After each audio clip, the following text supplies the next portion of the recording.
sudah berhadir. Oleh sebab itu, malam ini sebelum kita memulai rapat, alangkah lebih indahnya kita mempersilakan kepada Bapak PJ Kecil untuk menyampaikan maksud dan tujuan daripada beliau mengundang kita pada malam yang berbahagia ini di masjid. Dan kemudian setelah kita nantinya akan berdiskusi mengenai rapat kita pada malam ini yang bertemakan tentang pelaksanaan Khanduri Tamat Daru ataupun peringatan Nuzul Quran. Nantinya kita akan sama-sama kita makan malam bersama yang sudah disiapkan. Kepada Bapak PJ Kecil kita persilakan. Unas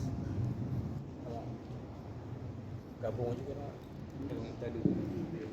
Terima kasih. Assalamualaikum warahmatullahi wabarakatuh.